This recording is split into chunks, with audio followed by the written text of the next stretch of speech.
बहुत बहुत स्वागत है आपका आज तक पर। आपके साथ मैं हूं मीनाक्षी कंडवाल। आप घर पर बैठे हैं और हमारी ये कोशिश है इस वक्त कि आपको देश और दुनिया में कोरोना जैसी महामारी को लेकर हर अपडेट हम जानकारी देते रहें। तो इस बार एजेंडा एजेंडा के तौर पर आपके सामने है, क्योंकि 1 महीना लॉकडाउन को पूरा हो गया है। इस बीमारी को लेकर यह कहा जा रहा है कि दुनिया बदल गई है। कोरोना से पहले की दुनिया, कोरोना के बाद की दुनिया के तौर पर अब इतिहास को देखा जाएगा, ये कहना गलत नहीं होगा। लेकिन ये वायरस जब चीन से आया और भारत में जब इसने दस्तक दी, तो लगातार भारत में ये विमर्श चलता रहा है कि क्या इस वायरस से निपटने के लिए कोई वैकल्पिक पद्धति हो सकती है, ऑल्टरनेटिव साइंसेज में क्या विकल्प मौजूद है। और इसीलिए एजेंडा आज तक के अपने इस सेशन में हमने इस सेशन को नाम दिया है देसी इलाज के लिए आप क्या कर सकते हैं। हमारे साथ देखिए खास मेहमान भी इस वक्त जुड़ गए हैं। इस वक्त हमारे साथ डॉक्टर प्रताप चौहान, डायरेक्टर जीवा आयुर्वेदा से मौजूद हैं। बहुत बहुत स्वागत है आपका चौहान जी। हमारे साथ आचार्य राम गोपाल दीक्षित मौजूद हैं, आप फाउंडर प्रेसिडेंट हैं आरोग्य पीठ के।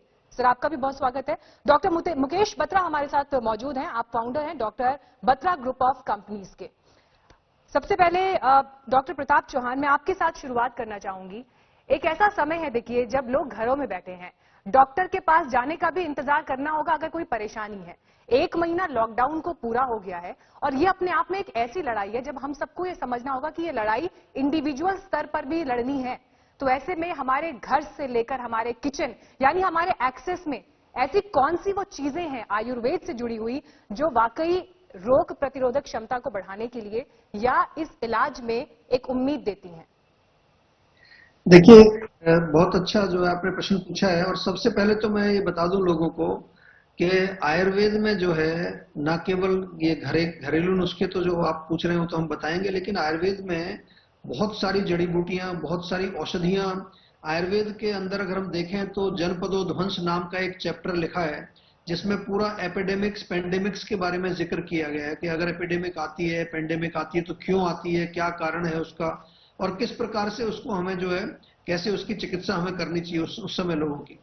तो जहां तक अगर हम इम्यूनिटी की बात करें तो इम्यूनिटी में बहुत अच्छी चीज हमारे जो आयुर्वेद में है वो च्यवनप्राश है। लेकिन एक चीज मैं यहाँ बता दूं कि जो व्यक्ति हैं, हम लोग सब लोग जो है उनकी एक अलग अलग पर्सनैलिटी होती है। ये थोड़ा सा मैं इसलिए बता रहा हूँ कि गाइडलाइंस तो बहुत सारी हमारी आयुष ने जारी की हुई है, लोग उनका पालन भी कर रहे हैं, लेकिन थोड़ा सा मैं आपको हटके बता रहा हूँ कि हर व्यक्ति की उसका जो है आयु कितनी है, कहाँ का रहने वाला है, उसकी प्रकृति क्या है और उसका खाना पीना किस प्रकार का है, इन चीजों को भी ध्यान में रख करके बहुत सारी पर्सनलाइज्ड चीजें हम आयुर्वेद में लोगों को देते हैं। जैसे कि अगर हम कहें तो च्यवनप्राश एक बहुत कॉमन सी चीज है। च्यवनप्राश जो है वो हमारे लंग्स के लिए बहुत अच्छा है। एक सुदर्शन वटी बहुत आजकल काफी जो है हमारे वैद्य लोग दे रहे हैं, वो बहुत अच्छी है। घर में हमारा एक आयुष काढ़ा बड़ा पॉपुलर हो गया है आजकल, बहुत लोग उसको पी रहे हैं। उसमें जो है तुलसी, अगर 1 कप बनाना है आपको तो 4 तुलसी के पत्ते ले लो, 2 काली मिर्च, थोड़ा सा अदरक, थोड़ी सी दालचीनी 1 कप में डाल करके उसको अच्छी तरह से उबाल दीजिए। अगर घर में आपके मुनक्का है तो 2-3 मुनक्का भी उसमें डाल दें, अच्छी तरह उबाल करके उसमें फिर मीठा अगर करना हो तो थोड़ा गुड़ डाल दीजिए या शहद डाल करके उसको पिए। दिन में 2 बार इसको पीना चाहिए। नाक में तेल डालना नस्य जो आयुर्वेद की एक प्रक्रिया, बहुत अच्छी प्रक्रिया है। नाक में तिल का तेल सुबह शाम दोनों समय 2-2 बूंद डालें। और एक ऑयल पुलिंग टेक्निक बहुत अच्छी है। 1 चम्मच तिल का तेल सुबह मुंह में डाल करके उसको घुमाना है जैसे कुल्ला करते हैं, और फिर उसको 2-3 मिनट के बाद बाहर थूक दीजिए। अगर हमारा नेजल मेम्ब्रेन और माउथ कैविटी दोनों अगर लुब्रिकेटेड रहते हैं तो उससे किसी प्रकार के माइक्रोब्स हमारे यहाँ पर घर नहीं कर सकते। ये आयुर्वेद में हम हजारों वर्षों से प्रयोग कर रहे हैं। लेकिन आपको मैं ये भी बता दूं कि हमारे आयुष मंत्रालय ने बहुत बड़ी एक टास्क फोर्स तैयार की है। कई राज्यों में जो है ऑलरेडी प्रोग्राम्स चल रहे हैं और बहुत शीघ्र में ऐसा आप आयुष मंत्रालय का ही जिक्र कर रहे हैं तो हमारे साथ डॉक्टर विपुल अग्रवाल भी जुड़ गए हैं। आप डेप्यूटी सीईओ हैं national health authority and Ayushman Bharat से। विपुल जी, मैं आपके पास भी आऊंगी, लेकिन डॉक्टर मुकेश बत्रा आपका मैं रुख इस वक्त करना चाहूंगी। हम देख रहे हैं इस वक्त बात प्लाज्मा थेरेपी की भी हो रही है। कल ही जब मुख्यमंत्री अरविंद केजरीवाल प्रेस कॉन्फ्रेंस करने के लिए आए तो उन्होंने कहा कि दिल्ली में इस प्रक्रिया ने, इस प्रोसेस ने बेहतर रिजल्ट दिखाया, तो हम इस पर आगे कदम बढ़ाएंगे। तो ये तो बात होगी एलोपैथी के जरिए इलाज की, लेकिन होम्योपैथी में दुनिया भर में जो वर्ल्ड ऑर्गेनाइजेशंस हैं वो किस तरह से इसको अभी रिसर्च कर रहे हैं या इस पर क्या कोई ब्रेक थ्रू अभी हमें मिल पाया है? जी हाँ, सबसे पहले मैं ये कहना चाहूँगा कि होम्योपैथी जो है वो एक ऐसी चिकित्सा पद्धति है जिसने 250 साल पहले एपिडेमिक्स के बारे में जो उनके फाउंडर थे डॉक्टर सैमुअल हैनेमन, उन्होंने एक जीनस एपिडेमिक्स करके एक दवाई एक एक, एक, एक प्रयोग किया था और उसके बारे में बताया था अपनी किताब में ऑर्गेनॉन में। तो आज जो है, आज की बात नहीं है, पर 100 सालों से होम्योपैथी का जो है उपयोग किया गया है in epidemics and it has been very successful. अगर आप स्पेनिश फ्लू देखेंगे 100 साल पहले जो हुआ था, उसमें जब ट्रेडिशनल मेडिसिन दी गई थी, जो कॉम्प्लीट जो रेगुलर मेडिसिन दी गई थी, उसमें 30% लोग जो है उससे अफेक्ट हो गए थे, वो मर गए थे। उसका जो मोर्टेलिटी रेट था 30% था, होम्योपैथी का जो था सिर्फ 1% था। तो ये अभी की बात नहीं है, ये टाइम इमेमोरियल से होम्योपैथी जो है उसका उपयोग किया गया है इन एपिडेमिक्स। इसी तरह से हिंदुस्तान में भी इसका पहले उपयोग किया गया था। कोरोना को लेकर क्या अभी कुछ आगे इस पर काम हो रहा है कि कैसे हमें ब्रेक थ्रू मिले, कैसे इसमें हमें आगे की राह मिले? देखिए, सबसे पहले तो है कि आयुष मंत्रालय ने जो है आदेश दिया है कि आर्सेनिक एल्ब 30 जो दवाई है वो प्रिवेंटिव तौर पे दी जाए, और काफ़ी स्टेट्स ने ऐसा उसको आगे बढ़ाया है। पूना में पुलिस फोर्स ने उसे लिया है, बजाज ऑटो में अपने सब पूरे एम्प्लॉयज़ को दिया है। हम लोगों ने अपनी क्लिनिक्स के द्वारा 60,000 डोजेस फ्री दिए हैं लोगों को, और अभी तक एक भी पेशेंट ने हमें वापस आके नहीं कहा है कि हमें कोई बीमारी हुई है या कोई तकलीफ हुई है। तो होम्योपैथी में जो है 2 तरह के इलाज होते हैं। एक तो है जो प्रेजेंट एपिडेमिक है, होम्योपैथी वैक्सीन की तरह से काम करती है, और जो स्पेसिफिक इम्यूनिटी है वो उसके अगेंस्ट बढ़ाती है। तो इसके लिए जो है आर्सेनिक एल्ब 30 जो है वो एक दवाई है जो काम में आती है। दूसरी चीज ये है कि जनरल इम्यूनिटी बनाना भी बहुत जरूरी है। ये जो है सिर्फ इंडिविजुअलिस्टिक ये हो सकता है, यानी डॉक्टर साहब, जैसे एक मैं क्रॉस क्वेश्चन आपसे यहाँ पर पूछना चाह रही हूँ। होम्योपैथी के बारे में ये धारणा है लोगों के मन में कि इससे जब हम इलाज लेते हैं उस इलाज के नतीजे लंबे समय के बाद आते हैं, वो इलाज लंबे समय के लिए चलता है। तो कोरोना जैसा संक्रमण जो 2 लोगों से भी 200 और 500 तक में फैल सकता है, ऐसे में होम्योपैथी कितनी कारगर हो सकती है अगर यहाँ से कोई इलाज या कोई अच्छी खबर आगे आती है ट्रीटमेंट को लेकर? तो जैसे मैंने बताया, ये जो है ये गलतफहमी है, और जैसे मैंने आपको बताया कि पहले भी इसका इस्तेमाल किया गया है और उसके बहुत ही अच्छे रिजल्ट्स आए हैं। बर्ड फ्लू में इसका इस्तेमाल किया गया था। जब जापानीज एनकेफेलाइटिस हुआ था तो आंध्र प्रदेश गवर्नमेंट ने कम से कम 10 लाख डोजेस ब्लड डोनर के दिए। उस टाइम भी किसी को भी ऐसी बीमारी नहीं हुई। तो इसका जो असर होता है वो जल्दी होता है। सिर्फ जो क्रॉनिक बीमारी है उसमें समय लगता है, जो अक्यूट बीमारी है उसमें उसका असर बहुत जल्दी होता है। तो ये गलतफहमी है। डॉक्टर विपुल अग्रवाल, जिस समय आयुष मंत्रालय की गाइडलाइंस के बारे में बात हो रही है, खुद प्रधानमंत्री अपने संबोधन में इसका जिक्र कर चुके हैं कि लोग आयुष मंत्रालय ने जो गाइडलाइंस दी है उनको घरों पर फॉलो करें तो ये उनके लिए फायदेमंद होगा। 2000 से भी ज्यादा प्रपोजल सरकार के पास पहुंचे कि आयुष प्रैक्टिसेस को कैसे आगे बढ़ाया जा सकता है, ऑफिशियली इस पर आगे कदम उठाए जा सकते हैं। दुनिया भी भारत की तरफ इस वक्त देख रही है कि क्या भारत की तरफ से कोई ऑल्टरनेटिव साइंसेज कुछ कमाल दिखा पाएंगी। ओवरऑल अभी सरकार की तरफ से इस पर क्या कदम उठाए जा रहे हैं, किस स्टेज पर इस वक्त हम मौजूद हैं?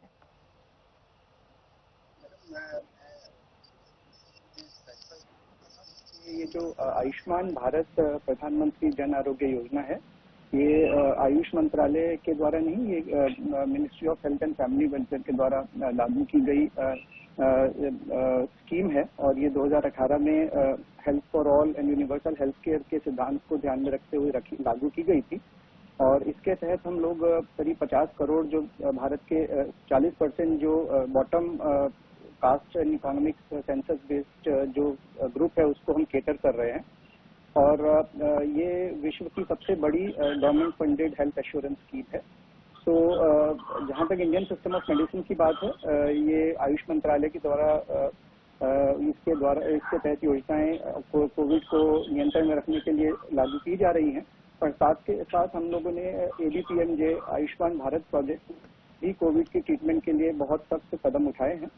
हमारी जो करीब 21,000 हमारे साथ जो एम्पैनल्ड हॉस्पिटल्स हैं, उसमें करीब 9,000 से ज्यादा प्राइवेट हॉस्पिटलों का नेटवर्क हमारे साथ जुड़ा हुआ है, और 11 साढ़े 11,000 जितने हमारे पास गवर्नमेंट हॉस्पिटल्स हैं तो इन सब हॉस्पिटल्स में जो पैकेजेस हैं, ILI, इन्फ्लुएंजा लाइक इलनेस, और सारी सीवियर एक्यूट रेस्पिरेटरी इन्फेक्शन और ऐसी सभी बीमारियों का इलाज पहले से ही मुफ्त किया जाता है। और लगभग जो 10 करोड़ 74 लाख जितने परिवार हमारे साथ जुड़े हुए हैं, उन सबको 5 लाख तक का स्वास्थ्य बीमा एक साल में हम मुफ्त प्रोवाइड कर रहे हैं, और कैशलेस ट्रीटमेंट की व्यवस्था है। कोरोना को कंट्रोल में रखने के लिए हम लोगों ने स्पेशल पैकेजेस जाहिर किए हैं। इसमें 2 तरह की पैकेज सरकार की तरफ से डिक्लेयर की गई हैं। एक है कोरोना की टेस्टिंग के लिए, तो इसमें जो ICMR के द्वारा जो टेस्ट लेबोरेटरीज निर्धारित की गई हैं पूरी कंट्री में, हम हमारे जो साथ में जुड़े हुए 21,000 हॉस्पिटल्स हैं, वो उन सब में कोई भी हमारा ABPM जो बेनिफिशियरी है वो आए और उस सेंटर में वो सुविधा उपलब्ध ना हो तो वो टेस्टिंग फ्री करा सकता है हॉस्पिटल के साथ, अगर हॉस्पिटल रेफर करे तो। उसके साथ साथ आयुष्मान भारत में जो कोविड के पेशेंट्स हमारे आए, हमारे जो बेनिफिशियरीज हैं, उनके लिए भी एक हम लोगों ने टेस्टिंग की और ट्रीटमेंट पैकेजेस भी फ्री डिक्लेयर की हैं। और इसके साथ हम लोगों ने राज्यों को भी इसमें फ्लेक्सिबिलिटी दी है कि हमारी तरफ से जाहिर की गई जो ट्रीटमेंट है उसको वो अलग अलग रूप से लागू कर सकते हैं। ओके जी। आचार्य रामगोपाल दीक्षित जी, जिस बात का जिक्र यहाँ पर लगातार हो रहा है, ऑल्टरनेटिव साइंसेज, वैकल्पिक चिकित्सा पद्धतियां क्या हो सकती हैं, एक बहुत बड़ा रोल मुझे लगता है हमारी जीवन शैली का भी है। जब हम रोग प्रतिरोधक क्षमता की बात करते हैं, जब लोग लॉकडाउन में घरों में बंद हैं, कसरत के लिए बाहर नहीं जा सकते, आयुर्वेद ट्रीटमेंट लेने के लिए, होम्योपैथी ट्रीटमेंट लेने के लिए बाहर नहीं जा सकते, अपने घर में रहकर इस समय कैसे अपनी जीवन शैली को सुधारा जा सकता है जो आपको स्वस्थ रहने में मदद करेगी? जी, सबसे पहले तो मैं स्वदेशी दिवस की आप सबको हार्दिक शुभकामना देना चाहूंगा, और मैं आपको बताना चाहूंगा कि भारत के अंदर ऐसी अनेक प्राचीन चिकित्सा पद्धतियां हैं जो न केवल सस्ते में बल्कि बिना दवा के, बिना साइड इफेक्ट के बहुत प्रभावी उपचार करती हैं। और उनमें से एक चिकित्सा पद्धति न्यूरोथेरेपी, जिसके बारे में मैं आपको प्रैक्टिकल करके दिखाऊंगा, आपके बच्चों के लिए कैसे प्रभावी हो सकती है, ऐसा मैं आपको अभी प्रैक्टिकल करके दिखाऊंगा। और आप स्वयं भी करिए, जो दर्शक हैं मैं उनको निवेदन करता हूं आप वो करिए। अगर किडनी, लीवर और लंग्स, उनको ठीक करने का तरीका अगर हम अपना लें तो हम अनेक सारी बीमारियों से न केवल बच सकते हैं बल्कि उनको परास्त करने के लिए भी, विजय प्राप्त करने के लिए भी सिद्ध हो सकते हैं। उनमें से लीवर को कैसे ठीक किया जाए, न्यूरोथेरेपी का यह प्राचीन और वैदिक तरीका मैं आपको बताता हूं। आप ये देखिए, सबसे पहले लीवर हमारे रिब्स में राइट साइड में यहां होता है। ये टेक्निक प्रैक्टिकल है, आप खुद करिए, देखिए इसका परिणाम। राइट साइड में यहां होता है। तो लीवर को कैसे स्टिमुलेट करें, कैसे जागृत करें, तो 3 प्रकार की इसकी मैं मसाज के तरीके बता रहा हूं। सबसे पहले ऊपर से नीचे 1 2 3 4 5 6 आगे, फिर साइड में 1 2 3 4 5 6, फिर ऐसे 1 2 3 4 5 6, फिर इसी तरह फिर से पीछे 1 2, मैं आपको दिखा देता हूं, 1 2 3 4 5 6, और फिर इसको गोल करके घुमाइए, 1 2 3 4 5 6, फिर पीछे। ध्यान रखना, मसाज किसी भी ऑर्गन की कितनी इफेक्टिव होती है।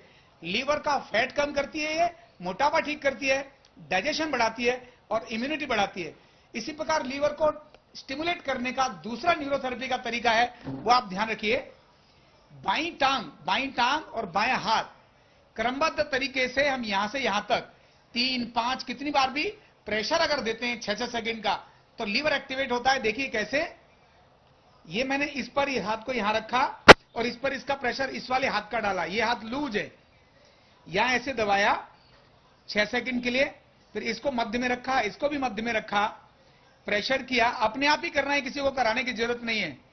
फिर इस तरह से यहां किया और ये किया, दोनों को, यानी हाथ का प्रेशर इसका है, इस पर पड़ेगा। ये प्रेशर लीवर को स्टिमुलेट करने का काम करता है।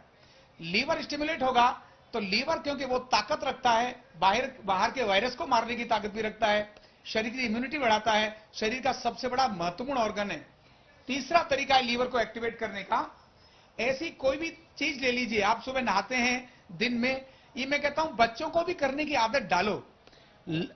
ये इस तरह से हमने ऐसे पकड़ लिया, पकड़ के इतने पार्ट पर, इतना पीछे का एरिया, स्पाइन का एरिया, क्योंकि सारी नर्व स्पाइन से ही निकलती हैं, लीवर को भी कंट्रोल करने वाली नर्व स्पाइन से निकलती हैं। तब यहां ये हमने ऐसे मसाज की 6 से 8 बार ऐसे, फिर थोड़ा नीचे खिसकाया और फिर 6 से 8 बार ऐसे मसाज की। ये मसाज आपकी स्पाइन की मसाज लीवर को एक्टिवेट करने के लिए, लीवर को नॉर्मल करने के लिए, ज्यादातर लोगों के फैटी लीवर हैं उन सबको ठीक करने के लिए बहुत यूनिक तरीका है ये लीवर का। ये वैदिक और प्राचीन तरीके हैं जो मैंने आपको डाले। अब दूसरा तरीका बताता हूं, लंग्स को कैसे स्टिमुलेट करें। एक तो प्राणायाम है ही, लेकिन न्यूरोथेरेपी का भी एक बहुत यूनिक तरीका है जो आपको मैं शेयर कर रहा हूं। आचार्य जी एक सवाल बस मैं पूछना चाहूंगी, जो आपने जी आचार्य जी जो आपने प्रेशर लिया है मसाज के लिए, जो आप प्रेशर ले रहे हैं वो कितना प्रेशर ले रहे हैं आप? क्योंकि जो तमाम ऑर्गन्स हैं हमें बहुत उनको डेलिकेटली उनका ध्यान रखना चाहिए। कितना प्रेशर ले रहे हैं? बहुत महत्व का प्रश्न किया आपने। बहुत तेज प्रेशर नहीं है, हल्का प्रेशर। जैसे नॉर्मल हम किसी बच्चे को सहलाते हैं, चोट लगने पर उसको सहलाते हैं ना, इफेक्ट डालता है, ठीक उसी प्रकार से इसको भी हमने ऊपर नीचे किया, ऐसे किया। ज्यादा जोर से रगड़ देंगे, वैसे नुकसान होने वाला नहीं है, वैसे भी रगड़ते रहते हैं, लेकिन तो भी थोड़ा लाइट प्रेशर देकर के रखें। अब मैं बात कर रहा था लंग्स को स्टिमुलेट करने का तरीका क्या है। तो ये जो कॉलर बोन है, यहां ऊपर, यहां लंग्स का अपेक्स होता है, ऊपर का पार्ट। केवल यहां इस जगह को, यहां इस जगह को 1 2 3 4 5 6 यहां इतना प्रेशर डालें जिसमें आप सह सकें। ज्यादा प्रेशर डालेंगे दर्द होगा तो अपने आप ही नहीं सहेंगे। केवल इतना हल्का प्रेशर डालकर और अपने इन दोनों बाजुओं को ऐसे पकड़ लें, बस शांत हो जाए। फिर इसको इसी तरह से करें और फिर शांत हो जाएं। दिन में 4 से 5 बार अगर आप ऐसा करेंगे, आपकी इम्यूनिटी बढ़ेगी, आपका पाचन बढ़ेगा, आपकी लंग्स की कैपेसिटी बढ़ेगी। तो लीवर और लंग्स मैं आपको यहां शेयर करना चाहूंगा। आज जब ये इतना बड़ा माहौल है, वायरस का इतना बड़ा इफेक्ट है, चाइनीज वायरस का इतना बड़ा इफेक्ट है, इसके लिए देश और समाज के लिए मैंने न्यूरोथेरेपी की अनेक ऐसी यूनिक टेक्निक्स मैंने सोशल मीडिया पर भी शेयर किए हैं, जिसका लाभ उठा रहे हैं, जिनको मैं आपको बता रहा हूं। अब लास्ट में मैं आपको किडनी को एक्टिवेट करने का और एक तरीका बताता हूं। ध्यान रखना, किडनी, ये जो हमारे रिब्स हैं, इसके पीछे जस्ट इधर, यानी ये जो रिब्स हैं हमारी, ये वाली, इन्हीं में पीछे की तरफ हैं। तो पीछे की तरफ खुद करिए, अपने बच्चों से कराइए। यही टॉवल इसको लीजिए और ऐसे पकड़िए। ये वो देसी तरीका है जिसको आपने, जो आप चर्चा कर रही हैं, ये यूनिक और प्राचीन तरीका है। जब बच्चे को चोट लगती थी तो मां प्यार से हाथ फिराती थी और ठीक हो जाता था। ये देखिए, बस दिन में 1 2 3 4 5 6, थोड़ा नीचे और 1 2 3 4 5 6, और थोड़े नीचे 3 4 5 6 6 बार करने का एक बहुत बड़ा विज्ञान है। इसीलिए 6 बार करिए, 1 मिनट के बाद फिर से 6 बार करिए, 1 मिनट के बाद फिर से 6 बार करिए। और ये आपको बात बहुत महत्व की बताता हूं, न इसका कोई साइड इफेक्ट है, जो इफेक्ट है गुड इफेक्ट है। प्राचीन तरीका है, वैदिक तरीका है, और इसीलिए न्यूरोथेरेपी बहुत बड़े कल्याण का कारण है। 20 साल का मेरा अनुभव इसलिए हमारी भी आचार्य जी की आज तक पर यही कोशिश थी कि ऐसे वो तरीके, ऐसे वो देसी इलाज जो आपके घर पर मौजूद हैं, और लॉकडाउन के समय में जब आप बाहर नहीं जा सकते तो आप घर पर ही उन्हें फॉलो कर पाएं। तो इसीलिए हमने आप सभी एक्सपर्ट्स को आज यहाँ आज तक के इस मंच पर एकत्र किया, ताकि ऐसी एडवाइजेज हमारे दर्शकों को एक्सपर्ट से ही सीधे मिले। बहुत बहुत शुक्रिया आप सभी का हमारे साथ इस पैनल में जुड़ने के लिए। और उम्मीद यही कि जब तक कोई मुमकिन इलाज जिसकी रिसर्च दुनिया भर में चल रही है वो हमारे पास मौजूद नहीं है, तब तक प्रिकॉशनरी या ऐसे कदम जिससे आप अपनी जीवन शैली को सुधार सकते हैं, अपने स्वास्थ्य को घर पर रहकर बनाए रख सकते हैं, उन्हें आप जरूर फॉलो करें और अपना ख्याल आप जरूर रखें।